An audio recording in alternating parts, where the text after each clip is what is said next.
Praise god, hallelujah. ಕರ್ತನಲ್ಲಿ ಪ್ರಿಯ ದೇವಜನರೇ, ನಜರೇತಿನ ಯೇಸು ಕ್ರಿಸ್ತ ನಾಮದಲ್ಲಿ ಶುಭವೂ ಕೃಪೆಯೂ ಆಶೀರ್ವಾದವು ನಿಮ್ಮನ್ನು ನಿತ್ಯ ನಿರಂತರ ಹಿಂಬಾಲಿಸಲಿ. ಇವತ್ತು ಒಳ್ಳೆ ಕುರುಬ ಈ ಕಾರ್ಯಕ್ರಮಕ್ಕೆ ಮತ್ತೊಮ್ಮೆ ನಿಮ್ಮನ್ನು ಆದರದ ಸ್ವಾಗತ.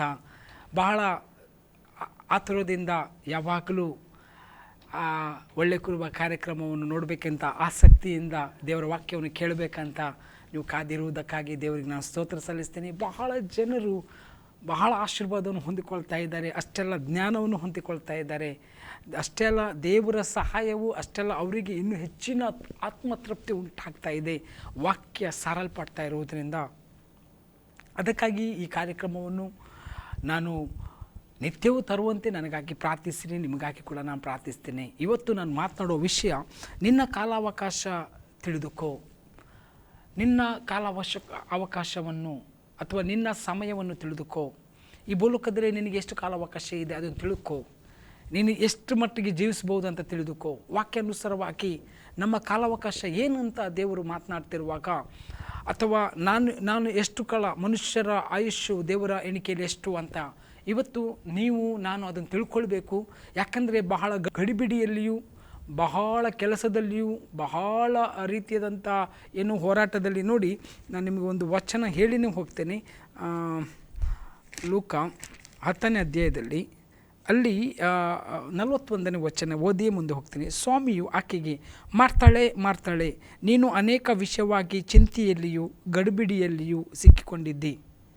ಇದೇ ಹೇಳ್ತಾ ಇದ್ದಾರೆ ದೇವರು.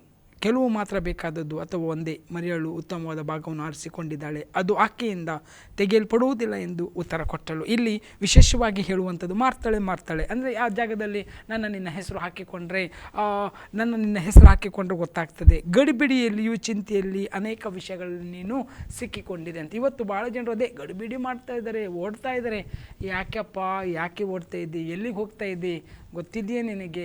ಅದಕ್ಕೆ ದೇವರ ವಾಕ್ಯ, ನಿನ್ನ ಕಾಲಾವಕಾಶವನ್ನು ತಿಳಿದುಕೋ. ನೀನು ಎಷ್ಟು ಕಾಲ ಈ ಭೂಲೋಕದಲ್ಲಿ, ಎಷ್ಟು ಕಾಲ ದೇವರ ಎಣಿಕೆಯಲ್ಲಿ ನೀನು ಇದ್ದಿ ಅಂತ ಹೇಳಿಕೊಂಡು ತಿಳ್ಕೊಳ್ಳೋದು ಮುಖ್ಯ. ಅದಕ್ಕಾಗಿ ಪ್ರಾರ್ಥಿಸುವ. ತಂದೆ ದೇವರೇ, ನಿನಗೆ ಸ್ತೋತ್ರವಾಗಲಿ. ನಮ್ಮ ಕಾಲಾವಕಾಶವನ್ನು, ಭೂಯಾತ್ರೆಯ ಸಮಯವನ್ನು ತಿಳಿದುಕೊಳ್ಳುವುದಕ್ಕಾಗಿ ನೀನು ನಮಗೆ ಕೊಟ್ಟಂಥ ಈ ಸಮಯಕ್ಕಾಗಿ ಸ್ತೋತ್ರ. ಅದನ್ನು ಅರ್ಥ ಮಾಡಿಕೊಂಡು ಅದನ್ನು ತಿಳ್ಕೊಳ್ಳುವಂತೆ ನೀನು ಸಹಾಯ ಮಾಡು. ವಿಶೇಷವಾಗಿ ಇವತ್ತಿನ ಸಂದೇಶದಲ್ಲಿ ಮಾತನಾಡು. ಒಂದು ಚೂರು ಕೂಡ ಕರ್ತನೇ ನಿನ್ನನ್ನು ಬಿಟ್ಟು ಎಡಕ್ಕೂ ಬಲಕ್ಕೂ ಹೋಗದಂತೆ ನನ್ನನ್ನು ಸಂಪೂರ್ಣ ದೇವರ ಆತ್ಮ ಕಂಟ್ರೋಲ್ ಮಾಡು. ದೇವರ ಆತ್ಮನೇ ವಿಶೇಷವಾಗಿ ಕೇಳುವ ಪ್ರತಿಯೊಂದು ಜನರ ಮೇಲೆ ನಿನ್ನ ದಯೆ, ಕರುಣೆ, ನಿನ್ನ ನೀತಿ, ನಿನ್ನ ಪ್ರೀತಿ, ನಿನ್ನ ಸತ್ಯತೆ, ನಿನ್ನ ಮಹಿಮೆ ಇಳಿದು ಬರಲಿ. ನೀನು ಹೀಗೆ ಮಾಡಿದ್ದಕ್ಕಾಗಿ ಸ್ತೋತ್ರ. ಘನತೆ, ಪ್ರಭಾವ, ಮಾನ, ಮಹಿಮೆ, ಸ್ತೋತ್ರ ನಿನಗೆ ಸಲ್ಲಿಸ್ತೇನೆ. ಯೇಸುವಿನ ನಾಮದಲ್ಲಿ ಜೀವಳ ತಂದೆ, amen. Praise God. Very important ಆಗಿ ಇವತ್ತು ಯೋಬ 7ನೇ ಅಧ್ಯಾಯದಲ್ಲಿ ಅಲ್ಲಿ 1ನೇ ವಚನ ಹೀಗೆ ಹೇಳ್ತಾ ಇದೆ, ಭೂಲೋಕದಲ್ಲಿ ಮನುಷ್ಯನಿಗೆ ದುಡಿಯುವ ವಾಯ್ದೆ ಉಂಟಲ್ಲವೇ, ಅವನ ದಿನಗಳು ಕೂಲಿಯವನ ದಿನಗಳಂತೆ ಕಳೆಯುತ್ತವೆ. ಮನುಷ್ಯನಿಗೆ ಈ ಭೂಲೋಕದಲ್ಲಿ ಏನಿದೆ, ಒಂದು ದುಡಿಯೋಕ್ಕೆ ವಾಯ್ದೆ ಉಂಟು, ಆಯಿತಾ, ಇಷ್ಟು ಗಂಟೆ ದುಡಿತಿ ಹೀಗೆ ಅಂತ. ಆದರೆ ಇಲ್ಲಿ ಹೇಳ್ತಾ ಇದ್ದಾರೆ ದೇವರ ವಚನ, ಅವನ ದಿನಗಳು ಕೂಲಿಯವನ ದಿನಗಳಂತೆ ಕಳೆಯುತ್ತವೆ. ನಿನ್ನ ಆಯುಷ್ಕಾಲವು ದೇವರ ಎಣಿಕೆಯಲ್ಲಿ ಕೂಲಿಯ ದಿನಗಳಂತೆ. ಕೂಲಿಯವನಿಗೆ ಒಂದು ದಿನ ಯಾವ ರೀತಿ ಕಳೆಯುತ್ತದೆ ಆ ರೀತಿಯಾಗಿ ಅಷ್ಟೇ ಸಮಯ. ಅದಕ್ಕೆ ಈ ಭೂಲೋಕದ ಯಾತ್ರೆ ಕೂಲಿಯವನ ದಿನದಂತೆ ಇರುವುದರಿಂದ, ಅಥವಾ ಆ ದಿನಗಳಂತೆ ಆಗಿರುವುದರಿಂದ ನೀನು ಮಾಡಬೇಕಾದ ವಿಷಯ ಇಷ್ಟೇ. ಆ ದಿನಗಳು ಕೊಂಚವಾಗಿವೆ, ಆ ದಿನಗಳು ಅಲ್ಪವಾಗಿದೆ. 120 ವರ್ಷ ಏನು ದೊಡ್ಡ ವಿಷಯ ಅಲ್ಲ, 90 ವರ್ಷಗಳೊಂದು ದೊಡ್ಡದಲ್ಲ, ಆಯಿತಾ. ಈಗಿನ ಕಾಲದಲ್ಲಿ ಆಯುಷ್ಯಗಳು ನೋಡ್ತಾ ಇದ್ದೀರಿ ಏನಾಗ್ತಾ ಇದೆ ಅಂತ. ಆದರೆ ನಾನು ನಿಮಗೆ 120 ನಾನು ಘೋಷಣೆ ಮಾಡ್ತೇನೆ, ನೋ ಪ್ರಾಬ್ಲಮ್. ಆದರೆ ಅದು ಕೊಂಚವಾಗಿದೆ, ಅದು ಸ್ವಲ್ಪವಾಗಿದೆ, ಅದು ದೊಡ್ಡದೇನಲ್ಲ. ನಿತ್ಯಕ್ಕೂ ನಾವು ಜೀವಿಸುವವರಲ್ಲ. ಅದು ನಾವು ನಮಗೆ ಅಮರತ್ವದ ಜೀವಿತ ಅಲ್ಲ. ಈ ಲೋಕವು ಹಾಗೇನೆ ಓಡ್ತಾ ಇದೆ, ನಿನ್ನ ದಿನಗಳು ಹಾಗೇನೆ ಓಡ್ತಾ ಇದೆ. ಯಾವ ರೀತಿ ಓಡ್ತಾ ಇದೆ ಅಂತೆ, ಅವನ ದಿನಗಳು ಕೂಲಿಯವನ ದಿನಗಳಂತೆ ಕಳೆಯುತ್ತವೆ. ಕೂಲಿಯವನ ದಿನಗಳು. ಅದಕ್ಕಾಗಿ ಪ್ರಿಯನೇ, ಮೊದಲಿಂದಾಗಿ ನೀನು ಎಲ್ಲಿಗೆ ಹೋಗ್ತಿ, ನಿನ್ನ ವಿಷಯವಾಗಿ, ನಿನ್ನ ಆತ್ಮದ ವಿಷಯವಾಗಿ, ನಿನ್ನ ಭೂಯಾತ್ರೆಯ ವಿಷಯವಾಗಿ ಮೊದಲು ನೀನು ಆಲೋಚನೆ ಮಾಡಬೇಕು. ಆಸ್ತಿ, ಐಶ್ವರ್ಯ, ಚಿನ್ನ, ಬೆಳ್ಳಿ, ಕಾರು, ಬಂಗಾರ ಅದರಲ್ಲೇ ಇರುವುದಲ್ಲ. ನನ್ನ ದಿನಗಳು ಕೊಂಚವಾಗಿದೆ, ನನ್ನ ದಿನಗಳು ಕೂಲಿಯವನ ದಿನಗಳಂತಿದೆ. ಅದಕ್ಕಾಗಿ ನಾನು ಏನು ಮಾಡಬೇಕು? ನಾನು ನನ್ನ ಆತ್ಮದ ರಕ್ಷಣೆಯನ್ನು ಹೊಂದಿಕೊಳ್ಳಬೇಕು. ಯಾರು ಆತನನ್ನು ಅಂಗೀಕರಿಸಿದರೋ, ಆತನ ಹೆಸರ ಮೇಲೆ ನಂಬಿಕೆ ಇಟ್ಟರೋ ಅವರಿಗೆ ದೇವರ ಮಕ್ಕಳ ಹಕ್ಕನ್ನು ಕೊಟ್ಟನು, ಅಥವಾ ಮಕ್ಕಳ ಅಧಿಕಾರವನ್ನು ಕೊಟ್ಟನು ದೇವರ ವಚನ ಹೇಳ್ತಿದೆ. ಅದಕ್ಕಾಗಿ ನೀನು ದೇವರಲ್ಲಿ ನಿತ್ಯತ್ವವನ್ನು ಹೊಂದಿಕೊ. ಆ ದೇವರ ಹೆಸರೇ ಯೇಸು ಸ್ವಾಮಿ. ಆ ಯೇಸುವಲ್ಲಿ ನೀನು ನಿತ್ಯತ್ವವನ್ನು ಹೊಂದಿಕೊಳ್ಳುವಾಗ ನಿನಗೆ ಆಶೀರ್ವಾದ ಉಂಟಾಗ್ತದೆ. ಮುಂದೆ ನಾನು ಹೋಗುವಾಗ ಅದೇ ಪತ್ರಿಕೆಯಲ್ಲಿ, ಅದೇ ಜೋಬನ ಪುಸ್ತಕದಲ್ಲಿ 7ನೇ ಅಧ್ಯಾಯ ವಚನ ಅಲ್ಲಿ 6 ಓದಿಕೊಳ್ತೇನೆ. ನಿನ್ನ ದಿವಸಗಳು ಮಗ್ಗದ ಲಾಳಿಗಿಂತ ವೇಗವಾಗಿ ನಿರೀಕ್ಷೆ ಇಲ್ಲದೆ ಕಳೆದು ಹೋಗುವುದು. ನಿನ್ನ ಮತ್ತು ನಮ್ಮ ದಿನಗಳು ಮಗ್ಗದ ಲಾಳಿ ಅಂತೆ, ಅಂದರೆ ರಾಟೆ ರಡರಂತ ಹೋಗ್ತದೆ. ನೀವು ನೋಡಿದರೆ, ನಾವು ಈಗಿನ ಕಾಲದಲ್ಲಿ ಮೋಟ್ರ್ ಆನ್ ಮಾಡಲಿಕ್ಕೇನಿದೆ, ಮೋಟ್ರ್ ಆನ್ ಮಾಡ್ಬೋದು, ಇಂಜಿನ್ಸ್ ಇದೆ, ಮಿಷಿನ್ಸ್ಗಳು ಇವೆ, ನಳ್ಳಿ ಟ್ಯಾಪ್. ಈಗಿನ ಮಕ್ಕಳಿಗೆಲ್ಲ ಬಾವಿಯ ವಿಷಯದಲ್ಲಿ ಅಷ್ಟು ಗೊತ್ತಾಗೋದಿಲ್ಲ. ಸ್ವಲ್ಪ ಬಾವಿ ಇದ್ದರೆ ಮಕ್ಕಳಿಗೆಲ್ಲ ತೋರಿಸಿ ಹೇಗೆ ನೀರು ತೆಗೆಯುವುದು, ಹಗ್ಗ ಬಿಡುವುದು. ಯಾಕಂದರೆ ಮುಂದಿನ ಕಾಲದಲ್ಲಿ ಏನಾಗ್ಬೋದು ಗೊತ್ತಿಲ್ಲ.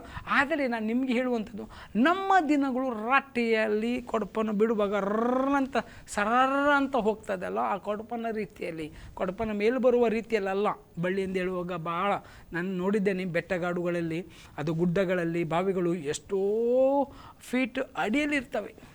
ಎಷ್ಟು ಅಡಿ ಅಂತ ಹೇಳಿದರೆ 40 ನಂತರ 50 ನಂತರ ಕೆಲವು.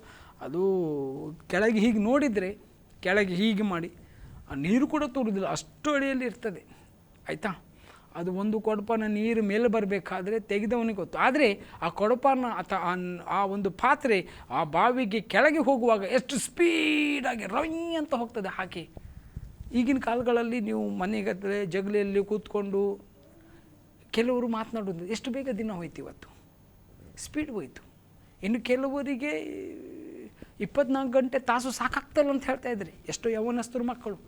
ಅವರ ಆ ದಿನ ಕನ್ಸ್ಟ್ರಕ್ಟಿವ್ ವೇಯಲ್ಲಿ ಅಥವಾ ಒಂದು ವ್ಯವಸ್ಥಿತ ರೀತಿಯಲ್ಲಿ ಹೋಗಲಿಕ್ಕೆ ಸಾಧ್ಯನೇ ಇಲ್ಲ ಅಂತ ಹೇಳಿ ಅವ್ರು ಹೇಳ್ತಾ ಇದ್ದಾರೆ. ಆದರೆ ಪ್ರಿಯರೇ, ವೆರಿ ವೆರಿ ಇಂಪಾರ್ಟೆಂಟ್ ಆದ ಸಂಗತಿ, ನಮ್ಮ ದಿನಗಳು ಅಷ್ಟೇ ವೇಗವಾಗಿ ಹೋಗ್ತಾ ಇವೆ. ನಾನು ನಿಮಗೆ ಹೇಳಲಿಕ್ಕೆ ಇಷ್ಟಪಡೋದು, ನಮ್ಮ ದಿನಗಳು ವೇಗವಾಗಿ ಹೋಗ್ತಾ ಇರುವುದರಿಂದ ನಾನು ನೀನು ವೇಗವಾಗಿ ದೇವರನ್ನು ಅರಿತುಕೊಳ್ಳಬೇಕು. ಆ ರಾಟೆಯಲ್ಲಿ ಎಷ್ಟು ಸ್ಪೀಡ್ ಹಾಕಿ ದಿವಸಗಳು ಮಗ್ಗದ ಲಾಳಿಗಳಿಗಿಂತ ವೇಗವಾಗಿ, ಗಿಂತಲೂ ವೇಗ ಅಂತೆ. ನಮಗೆ ಕೆಲವೊಬ್ಬರಿಗೆ ಒಂದೊಂದು ದಿನ ಅಯ್ಯೋ ಹೇಗೆ ಹೋಗ್ತದೆ ಅಂತ ಹೇಳ್ತಾರೆ. ಆದರೆ ದೇವರ ಎಣಿಕೆಯಲ್ಲದು ವೇಗವಾಗಿ ಹೋಗ್ತಾ ಇದೆ ಅಂತೆ. ದೇವರ ಎಣಿಕೆಯಲ್ಲದು ಏನೂ ಅಲ್ಲ. ಅಂದರೆ ದೇವರಿಗೆ ಒಂದು ದಿವಸ 1 ವರ್ಷ ಇದ್ದ 1000 ವರ್ಷಗಳಿದ್ದ ಹಾಗೆ, ಅಥವಾ 1000 ದಿನಗಳಿದ್ದ ಹಾಗೆ. 1 ವರ್ಷ 1000 ದಿನಗಳು ಇದ್ದಂತೆ. ಹಾಗಾದರೆ ಅದು ನನಗೆ ಗೊತ್ತಿಲ್ಲ 1 ವರ್ಷ ಎಷ್ಟು, 1 ದಿನ ಹೇಗೆ ಕಂಪೇರ್ ಮಾಡೋದು, ಎಷ್ಟು ನಿಮಿಷಕ್ಕೆ ಅಂತ. ಆದರೆ ಇಲ್ಲಿ ಕರೆಕ್ಟಾಗಿ ಅರ್ಥ ಮಾಡ್ಕೊಳ್ಬೇಕು, ದೇವರ ಎಣಿಕೆಯಲ್ಲದು ವೇಗವಾಗಿ. ಹಾಗಾದರೆ ಆ ವೇಗವಾಗಿ ಹೋಗುವ ದಿನಗಳನ್ನು ನಾವು ಸಮೃದ್ಧಿಯಾದಂತಹ, ಆಶೀರ್ವಾದದಾಯಕವಾದಂತಹ, ಅಥವಾ ಆ ಮಹಿಮೆ ಭರಿತವಾದಂತಹ, ಅರ್ಥಗರ್ಭಿತವಾದಂಥ ಜೀವಿತವಾಗಬೇಕು. ಮೊದಲು ನಾವು ಮಾಡಬೇಕಾದದಿಷ್ಟೇ, ನಾವು ದೇವರನ್ನು ಕೊಂಡುಕೊಂಡು ಯೇಸು ಕ್ರಿಸ್ತನಲ್ಲಿ ಬರುವಾಗ ನಿನ್ನ ಜೀವಿತಕ್ಕೊಂದು ಅರ್ಥ ಬರ್ತದೆ. ಈ ಭೂಲೋಕದಲ್ಲಿ ಅತಿ ಶ್ರೇಷ್ಠವಾದಂಥ ಒಂದು ಕಾರ್ಯ ಅಂದರೆ, ಅತಿ ಉತ್ತಮವಾದ, ಅತ್ಯುತ್ತಮವಾದ, ಅದು ರಮಣೀಯವಾದಂಥ ಅಥವಾ ಉನ್ನತವಾದಂಥ ಒಂದು ಕಾರ್ಯ ಏನಂದರೆ ದೇವರಾದ ಯೇಸು ಕ್ರಿಸ್ತನನ್ನು ನೀನು ತಿಳ್ಕೊಳ್ಳುವುದು. ಮೊದಲು ನೀನು ಅದನ್ನು ಅರ್ಥ ಮಾಡಿಕೊಳ್ಳೋದು. 2ನೇದು ಆತನನ್ನು ಸಾರುವುದು, ಆತನ ಸುವಾರ್ತೆ ಕೆಲಸ ಮಾಡೋದು. ಅದೇ ಶ್ರೇಷ್ಠ. ಈ ಭೂಲೋಕದಲ್ಲಿ ಮತ್ತು ಯಾವ ಕೆಲಸನೂ ಅದಕ್ಕಿಂತ ದೊಡ್ಡದಿಲ್ಲ.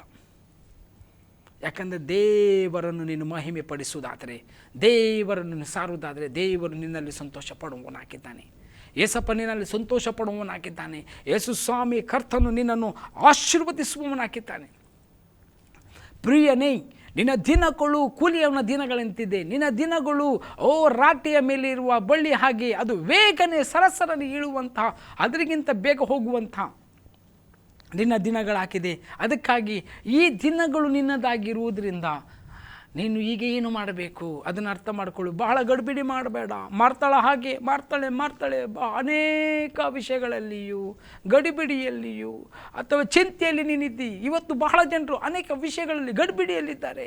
ಇನ್ನು ಕೆಲವರು ನಾನು ಇನ್ನೂ ನನ್ನ ಕೊಠಾರಗಳನ್ನು ಅಥವಾ ನನ್ನ ಗೋಡಾನ್ಗಳನ್ನು ಮುರಿದು ಹಾಕಿ ಕೋಟಿಗಟ್ಟಲೆ ದುಡ್ಡನ್ನು ರಾಶಿ ಮಾಡ್ತೇನೆ. ಅದು ನಿನ್ನ ಕಣ್ಣಿಗೆ ಮಾತ್ರ ತೃಪ್ತಿ ಕೊಡ್ತದೆ, ನಿನ್ನ ಆತ್ಮಕ್ಕಲ್ಲ, ನಿನ್ನ ಶರೀರಕ್ಕೂ ಅಲ್ಲ, ನಿನ್ನ ಕಣ್ಣಿಗೆ ಮಾತ್ರ.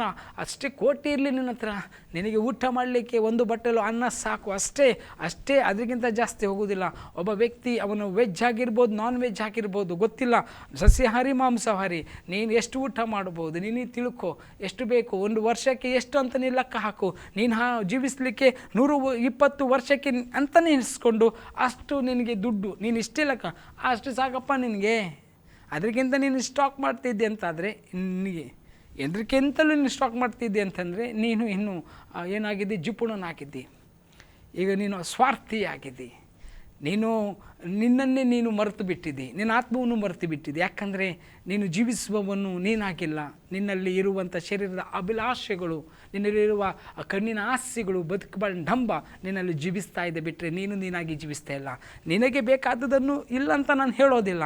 ಆದರೆ ಇವತ್ತು ಜನರು, ಅಧಿಕಾರಿಗಳು, ನಾನು ಹೇಳ್ತಾ ಇದ್ದೇನೆ, ಎಲ್ಲ ಅಧಿಕಾರಿಗಳ ಮನೆಯಲ್ಲಿ, ಎಲ್ಲ ಪೊಲಿಟಿಕ್ಸ್ ಅವರ ಮನೆಯಲ್ಲಿ ನೀವು ರೈಡ್ ಮಾಡಿದರೂ ಅವರು ಸಿಗುವುದು ಕೋಟಿಗಟ್ಟಲೆ, ಲಕ್ಷಗಟ್ಟಲೆ ಸಿಗ್ತದೆ ಯಾರೇ ಮನೆಗೆ ಹೋಗಿ. ಆದರೆ ಆ ದುಡ್ಡು ಅಷ್ಟೇ ಕೋಟಿಗಟ್ಟಲೆ ಸಿಕ್ಕಿದ್ರು, ಅವರ ಏನೂ ಇದ್ದರೂ ಕೂಡ ಆ ಕೋಟಿಗಟ್ಟಲೆಯಲ್ಲಿ ನಿನಗೆ ಖರ್ಚಾಗುವ ಪಾಲು ಎಷ್ಟು ಅಂತ ನೋಡಿಕೊ.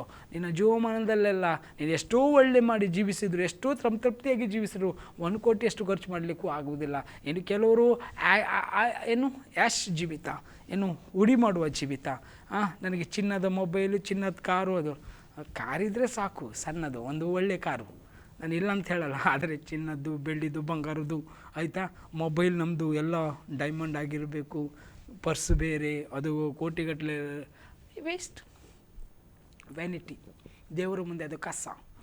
ದೇವರು ವಚನ ಹೇಳ್ತಿದೆ, ನಾನು ಕಸವನ್ನು ಹಿಂಬಾಲಿಸುವವನಾಗಿದ್ದೇನೆ, ಕಸವನ್ನು ಬಿಸಾಡುವವರಾಗಿರಬೇಕು. ವ್ಯರ್ಥವೇ ವ್ಯರ್ಥ, ಸಮಸ್ತವೂ ವ್ಯರ್ಥ. ನಾವು ಮಾಡುವ ಪ್ರತಿಯೊಂದು ಕೆಲಸವು ವ್ಯರ್ಥವಾಗಿದೆ. ಯಾಕಂದರೆ ನಮ್ಮ ದಿನಗಳು ಕೊಂಚವಾಗಿದೆ, ನಮ್ಮ ದಿನಗಳು ಅಲ್ಪವಾಗಿದೆ, ನಮ್ಮ ದಿನಗಳು ಅಲ್ಲಿ ಮಗ್ಗದ ಲಾಳಿಗಿಂತ ವೇಗವಾಗಿ ನಿರೀಕ್ಷೆ ಇಲ್ಲದೆ ಕಳೆದು ಹೋಗ್ತವೆ. ಆದರೆ ನಿರೀಕ್ಷೆಯ ಜೀವಿತ ಆಗಿರಬೇಕಾದ್ರೆ ನಿನ್ನ ಜೀವಿತ ಕ್ರಿಸ್ತನಲ್ಲಿ, ನಿನ್ನ ಜೀವಿತ ದೇವರಲ್ಲಿ, ನಿನ್ನ ಜೀವಿತ ದೇವರನ್ನು ಅರಿತುಕೊಳ್ಳುವ ವಾಕ್ಯದಲ್ಲಿ, ಪ್ರಾರ್ಥನೆಯಲ್ಲಿ, ಇತರಿಗೆ ಸಹಾಯ ಮಾಡುವುದರಲ್ಲಿ, ಸುವಾರ್ತೆ ಸಾರುವುದರಲ್ಲಿ ನೀನು ಇರುವುದಾದರೆ ನಿನಗೆ ಮೋಕ್ಷ ಉಂಟು. ನೀನು ರಕ್ಷಣೆ ಹೊಂದಿದ ವ್ಯಕ್ತಿಯಾಗಿದ್ದರೆ ನಾನು ನಿಜವಾಗಿ ಹೇಳ್ತಿದ್ದೇನೆ, ನೀನು ನಿರೀಕ್ಷೆ ಇಲ್ಲದವನಲ್ಲ.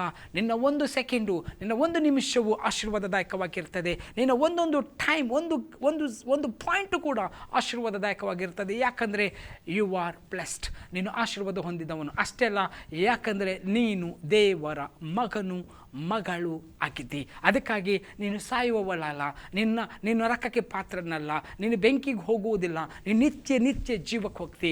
ಅಷ್ಟೆಲ್ಲ ಈ ಭೂಲೋಕದಲ್ಲಿ ನೀನು ಆಶೀರ್ವಾದವಾಗಿದ್ದಿ.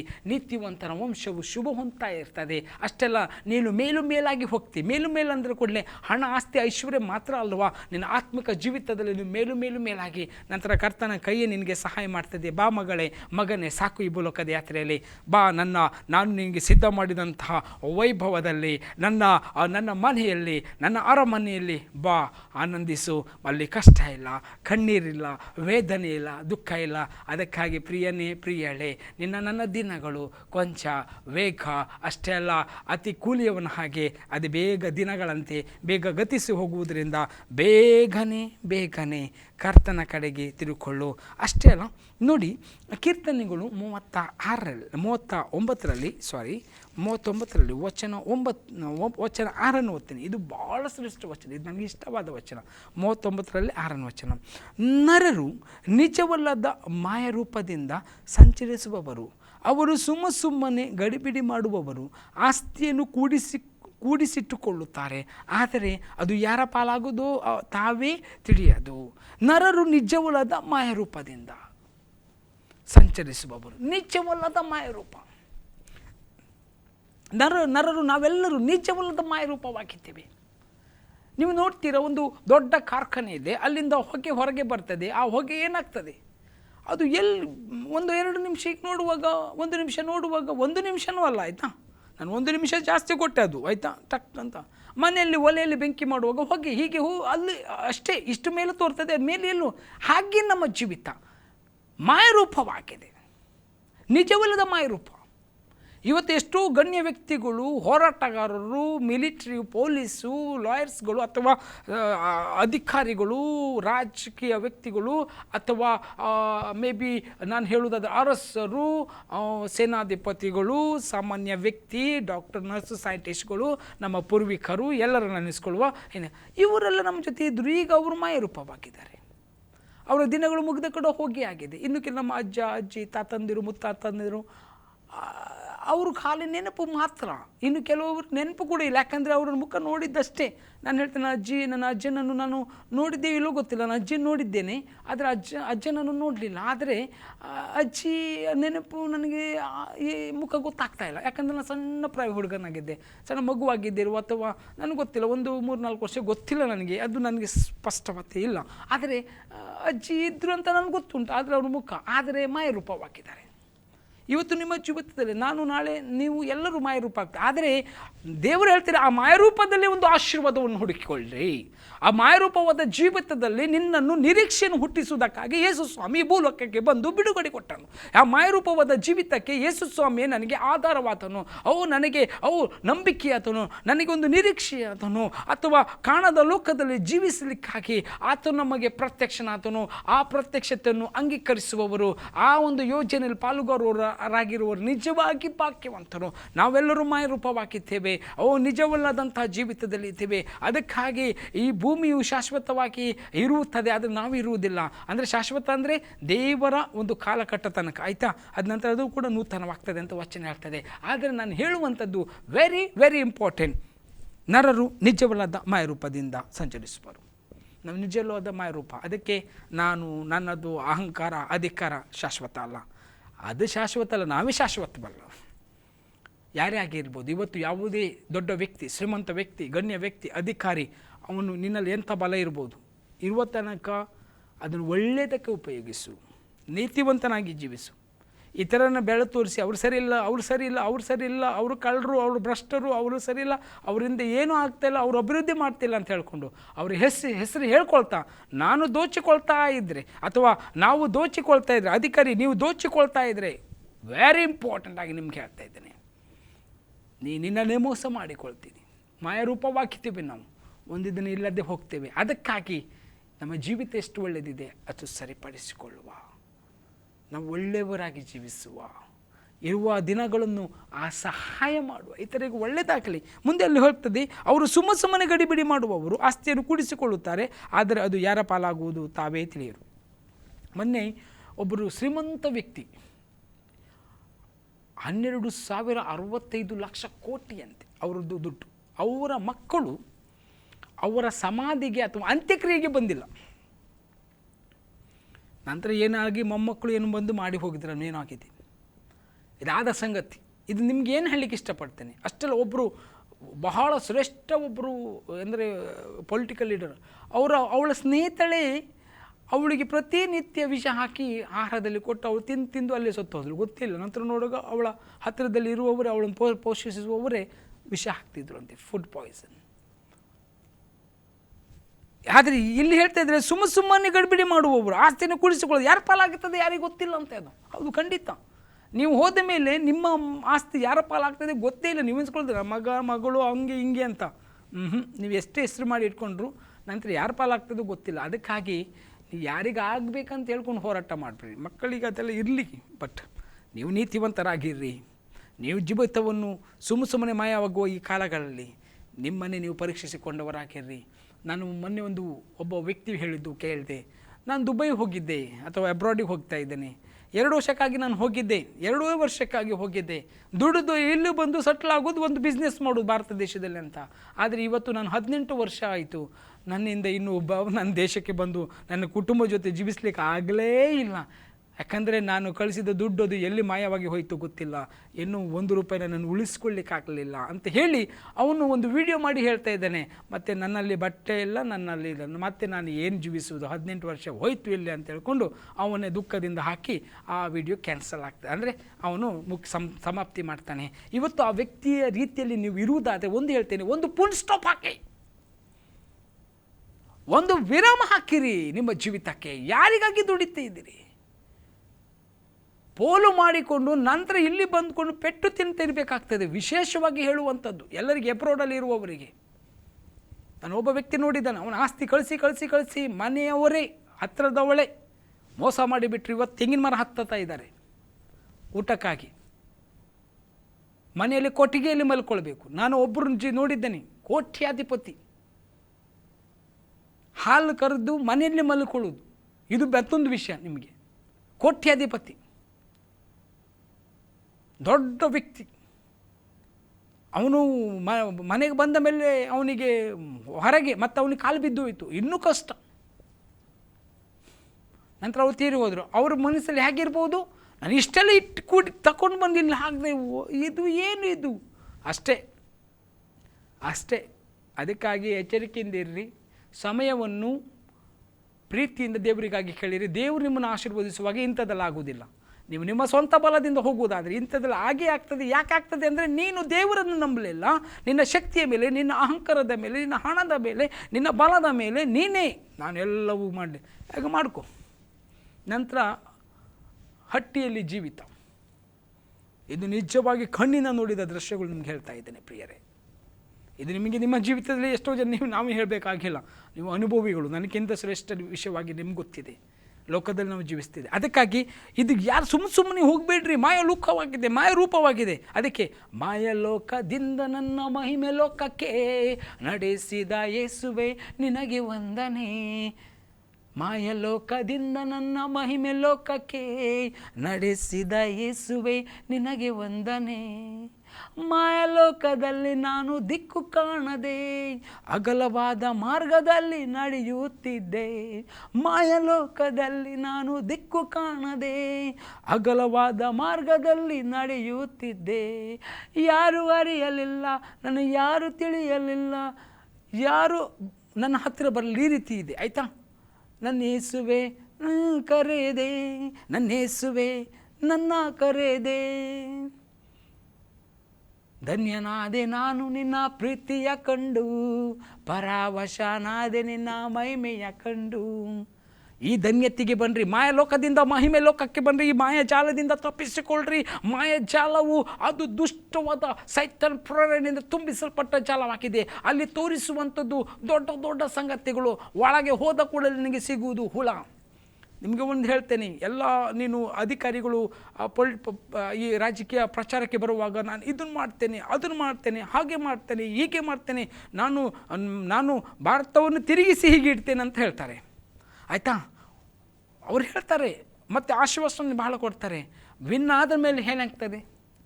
ಹಾಗೆ ರೀತಿ ಸೈತಾನು ಕೂಡ ಅಷ್ಟೇ. ನೀನು ಹೀಗೆ ಹಾಗೆ ಅಂತ ಅವನು ಬುಟ್ಟಿಗೆ ಬಿದ್ದ ಮೇಲೆ ನೀನು ಹೋಗಿ ನರಕಕ್ಕೆ ಹಾಕಿ ಬಿಡ್ತಾರೆ ಬೆಂಕಿಯಲ್ಲಿ. ಹೇಳೋದು ಮಾತ್ರ, ಮಾಡೋದೇನೂ ಇಲ್ಲ. Very important. ನಾವು ಏನು ಆಶ್ವಾಸನೆ ಅದು ಡಾಕ್ಯುಮೆಂಟ್ರಿಯಲ್ಲಿ ಸಿಗ್ನೇಚರ್ ಹಾಕಿ ಕೊಟ್ಟರೆ ಅಡ್ಡಿಲ್ಲ, ಹಿಂಗೆ ಮಾಡಲಿಲ್ಲ ಅಂತ ತೋರಿಸ್ಬೋದು. ಇಲ್ಲ, ಅದು ನಾನು ಪ್ರಚಾರಕ್ಕಾಗಿ ಮಾಡಿದೆ ಅಂತ ಹೇಳ್ತಾರೆ. ಸುಳ್ಳುಗಾರರಿಗೆ ಅಥವಾ ಸುಳ್ಳು ಸೈತಾನನಿಗೆ ಇದೆಲ್ಲ ಗಿಮಿಕ್ ಏನು ವಸ್ತೇನಲ್ಲ. ಅವನು ಮೂಲ ಪುರುಷನೇ ಸುಳ್ಳಿಗೆ, ಅವನು ಹುಟ್ಟಿನಿಂದಲೂ ಸುಳ್ಳುಗಾರ, ಅಥವಾ ಅವನು ಸುಳ್ಳಿಗೆ ಮೂಲ ಪುರುಷನ, ಅವನು ಸತ್ಯ ಅವನಲ್ಲಿ ಬರ್ತದೆ, ಆಯ್ತಾ? ಅದಕ್ಕೆ ಸುಮ್ಮನೆ ಕೂಡಿಸ್ಕೊಂಡು ನಾಶವಾಗಬೇಡ್ರಿ. ಕ್ರಿಸ್ತನ ಕಡೆಗೆ, ದೇವರ ಕಡೆಗೆ ನಿಂತು ನಿಮ್ಮ ಆಶೀರ್ವಾದವನ್ನು ಹೊಂದಿಕೊಳ್ಳ್ರಿ. ಅಲ್ಲಿ ಕೀರ್ತನೆಯಲ್ಲಿ 31ನೇ ಕೀರ್ತನೆಯಲ್ಲಿ 12ನೇ ವಚನ ಈ ರೀತಿಯಾಗಿ ಬರೆಯಲ್ಪಟ್ಟಿದೆ. 31ರಲ್ಲಿ 12, ನಾನು ಸತ್ತವರಂತೆ ಯಾರ ಜ್ಞಾಪಕಕ್ಕೂ ಬರೋದವನಾದೆನು, ಒಡೆದ ಬೋಕಿ ಅಂತಿದ್ದೇನೆ. ಅಂದರೆ ನಮ್ಮ ಜೀವಿತ ಒಂದು ಬೋಕಿ. ಒಡೆದು ಹೋದರೆ ಏನಾಯಿತು? ಕೈ ಜಾರಿ ಬಿತ್ತಂದರೆ ಸಾಕು, ಟಪಲ್, ಅಷ್ಟೇ ಜೀವಿತ. ನಮ್ಮ ದೇಹ ಅಷ್ಟೇ. ಮೊನ್ನೆ ಒಬ್ಬ ಡ್ಯಾನ್ಸ್ ಮಾಡ್ತಾ ಬಿದ್ದ. ಎಲ್ಲ ವಿಡಿಯೋ ತೆಗಿತಾ ಇದ್ದಾರೆ. ಬಿದ್ದು ಹಿಡಿಲಿಕ್ಕೇನಿದೆ, ಹೋಗಿಬಿಟ್ರು. ಇನ್ನು ಒಬ್ಬ ಮದುವೆಯಲ್ಲಿ ಅವನಿಗೆ ಏನು ಹಾಕ್ತಿದ್ರು ನೋಡಿದಂಥದ್ದು ಒಂದು, ಆಯಿತಾ? ಹರಿಸಿನವನ್ನು ಹಾಕ್ತಾ ಅಲ್ಲೇ ಅವನ ಕಾಲ ಮೇಲೆ ಬಿದ್ದುಬಿಟ್ಟ. ಬೋಕಿ.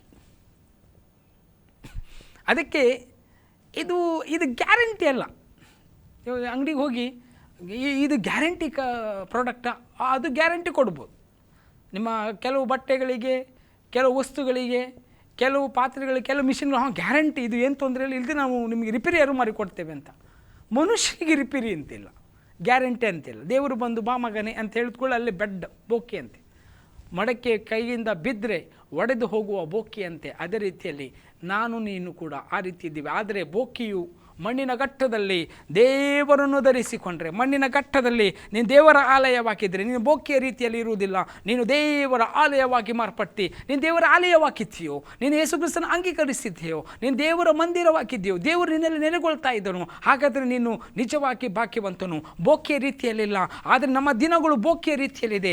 ಆದರೆ ನಾವು ಬೋಕಿ ಹಾಗೆ ನಾಶವಾಗುವುದಿಲ್ಲ. ನಾವು ನಿತ್ಯ ಜೀವಿಸುವಂಥ ನಿತ್ಯತ್ವಕ್ಕೆ ಹೋಗುವವರಾಗಿದ್ದೇವೆ. ಅದಕ್ಕಾಗಿ ಮುಂದಿನ ಒಂದು ವಚನವನ್ನು ನಾನು ನೋಡಿಕೊಳ್ತೇನೆ, ಬೇಗ ಓದಿಕೊಳ್ಳುವ 2 ವಚನ ಓದಿಕೊಂಡ್ರೆ ನಿಮ್ಗೆ ಗೊತ್ತಾಗ್ತದೆ. ಯೋಬ 20:8 ಈ ರೀತಿ ಇದೆ: ಅವನು ಸ್ವಪ್ನದಂತೆ ಹಾರಿ ಹೋಗಿ ಸಿಕ್ಕುವುದಿಲ್ಲ, ರಾತ್ರಿ ಕನಸಿನ ಹಾಗೆ ಓಡಿ ಹೋಗುವನು. ಅಷ್ಟೇ ನಮ್ಮ ಜೀವಿತ, ಅಷ್ಟೇ. ಒಂದು ಸ್ವಪ್ನದಂತೆ, ಒಂದು ಕನಸಿನಂತೆ. ನಮ್ಮ ಸ್ವಪ್ನ ಹಾಗೆ ಬಿದ್ದರೆ ನೋಡಿ ಬೆಳಗ್ಗೆ ಬಂದು ಹಾಗೇನೆ ಒಂದು ಕನಸು ಕಂಡಂತೆ ನಮ್ಮ ಜೀವಿತ, ಅಷ್ಟರಲ್ಲಿ ನಾವು ಮಾಯವಾಗಿ ಹೋಗ್ತೇವೆ. ಅದಕ್ಕಾಗಿ ಪ್ರಿಯನೇ, ನಿನ್ನ ಜೀವಿತವನ್ನು ಸರಿಯಾಗಿ ಅರ್ಥ ಮಾಡಿಕೊಂಡು, ಅಲ್ಲಿ ಯಾಕೋಬ ಇದನ್ನು ನಾನು ಮುಂದುವರಿಸ್ತೇನೆ, ಆಯಿತಾ? ಆದರೆ ಯಾಕೋಬ 4ನೇ ಅಧ್ಯಾಯದಲ್ಲಿ ಅಲ್ಲಿ ವಚನ 14 ನಾನು ಓದಿಕೊಳ್ಳುವಾಗ 14 ಹೇಳ್ತಾ ಇದ್ದೀನಿ, ನೀವು ಸ್ವಲ್ಪ ಹೊತ್ತು ಕಾಣಿಸಿಕೊಂಡು ಆಮೇಲೆ ಕಾಣದೆ ಹೋಗುವ ಹಬಿಯಂತಿದ್ದೀರಿ. ಆದ್ದರಿಂದ ಇಂಥ ಮಾತುಗಳನ್ನು ಬಿಟ್ಟು ದೇವರ ಚಿತ್ತವಾದರೆ ನಾವು ಬದುಕಿ ಕೆಲಸವನ್ನು ಆಗಲಿ ಆ ಕೆಲಸವನ್ನಾಗಿ ಮಾಡುತ್ತೇವೆ ಅಂತ ಹೇಳಬೇಕು. ಇಲ್ಲಿ ಕರೆಕ್ಟಾಗಿ ನೀವು ಹಬಿಯಂತೆ, ಬೆಳಗ್ಗೆ ಬೀಳುವ ಹಬಿಯಂತಿದ್ದೀರಿ, ಅದು ಬೆಳಗ್ಗೆ ಮಾಯವಾಗಿ ಹೋಗ್ತದೆ. ಅದಕ್ಕಾಗಿ ಪ್ರಿಯನೇ, ಈ ಮಾಯವಾಗುವ ಲೋಕದಲ್ಲಿ, ಮಾಯವಾಗಿ ಜೀವಿತದಲ್ಲಿ, ರಾಟೆ ಅಂತಿರುವ ಜೀವಿತದಲ್ಲಿ, ಬೋಕೆ ಅಂತಿರುವ ಜೀವಿತದಲ್ಲಿ, ಅಥವಾ ಮಾಯಲೋಕದ, ಅಥವಾ ಏನು ಹೇಳ್ತಾರೆ ಕೆಲಸದ ಕೂಲಿಯ ಕೆಲಸದ ದಿನದಂತೆ ನಾವು ಇದ್ದೇವೆ. ಯೇಸುವನ್ನು ಅಂಗೀಕರಿಸಿದೆಯೋ, ಪರಲೋಕ ಇದೆ, ಈ ಭೂಲೋಕ ಶಾಶ್ವತ ಅಲ್ಲ. ಅದಕ್ಕೆ ನಿಮಗೆ ಯಾರು ಹೇಳ್ತಾರೆ ನೀರಿನ ಮೇಲೆ ಗುಳ್ಳೆ ಅಂತ, ಇದನ್ನೇ ವಾಕ್ಯವು ಸ್ಪಷ್ಟವಾಗಿ ಹೇಳ್ತಾ ಬಿಡ್ತದೆ, ಆಯಿತಾ? ಆದ್ದರಿಂದ ಜೀವಿಸು ಕ್ರಿಸ್ತನಿಗಾಗಿ, ರಕ್ಷಣೆ ಹೊಂದು. ಈ ಲೋಕವು ಶಾಶ್ವತವಲ್ಲ. ಕೆಲವರಿಗೊಂದು ಹುಚ್ಚು ಹಿಡಿದಿದೆ, ನಾನು ಈ ಲೋಕದಲ್ಲಿ ಶಾಶ್ವತವಾಗಿ ಇದ್ದೇನೆ ಅಂತ ಹೇಳ್ಕೊಂಡು ಓಡ್ತಾ ಇದ್ದಾರೆ. ಇಲ್ಲ, ಸಡನ್ಲಿ ದೇವರು ಬಾ ಅಂತ ಹೇಳಿದರೆ ಅಲ್ಲೇ ಪಾಟ್ ಬೋಕಿ ಅಂತ ಒಡೆದು ಹೋಗ್ತದೆ. ಅದಕ್ಕಾಗಿ ನಿನ್ನನ್ನು ನೀನು ಕಾಪಾಡಿಕೋ, ರಕ್ಷಣೆ ಹೊಂದಿಕೋ, ನರಕಕ್ಕೆ ಹೋಗದಂತೆ ನಿತ್ಯ ಜೀವಕ್ಕಕ್ಕೆ. ಅದು ಒಂದೇ ಮಾರ್ಗ, ಯೇಸು ನಿನಗೆ ಮಾರ್ಗ, ಜೀವ, ಸತ್ಯ. ಅದಕ್ಕಾಗಿ ಒಂದು ಬೈಬಲನ್ನು ಪಡೆದುಕೋ, ಅಥವಾ ಮೊಬೈಲಲ್ಲಿ ಆ್ಯಪ್ಗಳು ಸಿಗ್ತೇವೆ, ಒಂದು ಸಲ ವಾಕ್ಯ ಓದು, ದೇವರ ವಾಕ್ಯ ಓದು, ಬೈಬಲ್ ಓದು, ಅಥವಾ ಸತ್ಯವೇದ ಅಂತ ಹೇಳ್ತಾರೆ ಕನ್ನಡದಲ್ಲಿ, ಓದಿಕೊಂಡು ಅದನ್ನು ಅರ್ಥ ಮಾಡಿಕೋ, ನಿತ್ಯ ಜೀವ ಹೊಂದಿಕೋ. ಇದು ಶಾಶ್ವತವಲ್ಲ. ತಂದೆ ದೇವರೇ ನಿನಗೆ ಸ್ತೋತ್ರವಾಗಲಿ. ಶಾಶ್ವತವಾದ ಜೀವಿತದ ವಿಷಯವಾಗಿ ನಾನು ಮಾತನಾಡಿದ್ದೇನೆ, ಅಥವಾ ತಾತ್ಕಾಲಿಕ ಸ್ವಲ್ಪ ಕಾಲದ ವಿಷಯದಲ್ಲಿ ಹೇಳಿದ್ದೇನೆ, ಎಚ್ಚರಿಸಿದ್ದೇನೆ, ಖಂಡಿಸಿದ್ದೇನೆ. ಸ್ವಾಮಿ, ಇದನ್ನು ಅರ್ಥ ಮಾಡಿಕೊಂಡು ನಿನ್ನ ಕಡೆಗೆ ತಿರುಕೊಳ್ಳುವಂಥ ಹೃದಯವನ್ನು, ಆತ್ಮವನ್ನು ಪವಿತ್ರಾತ್ಮ ದೇವ ಕೊಡು. ತಂದೆ ದೇವರೇ, ನೀನು ಎಳೆಯಬೇಕು. ನೀನು ಎಳೆಯದು ಹೊರತು ಯಾರು ಬರಲ್ಲ. ಅವರ ಹೃದಯ ಆತ್ಮ ಪುರಾಣಗಳಲ್ಲಿ ಮಾತನಾಡು. ನಾಶನದಿಂದ ಜೀವಕ್ಕೆ, ದುಷ್ಟನು ಕೂಡ ಸಾವಿನ ಲೇಷವಾದ ಇಷ್ಟ ಇಲ್ಲದ ದೇವರೇ, ಅವರು ನಿನ್ನ ಕಡೆ ತಿರುಕೊಂಡು ಪಾಪವನ್ನು ಬಿಟ್ಟು ಪವಿತ್ರರಾಗಿ ಜೀವಿಸುವಂತೆ ಕೃಪೆ ತೋರಿಸು. ನಿನ್ನ ಮಹಿಮೆ ಹಸ್ತದಲ್ಲಿ ತುಂಬಿಸಿ ನಡೆಸು. ಅವರಿಗೆ ಆಶೀರ್ವಾದ ಶುಭ ಉಂಟಾಗಲಿ. ಯೇಸು ಕ್ರಿಸ್ತನ ನಾಮದಲ್ಲಿ ಬೇಡಿದ ಜೀವಳ ತಂದೆಯೇ, ಆಮೆನ್. Praise God.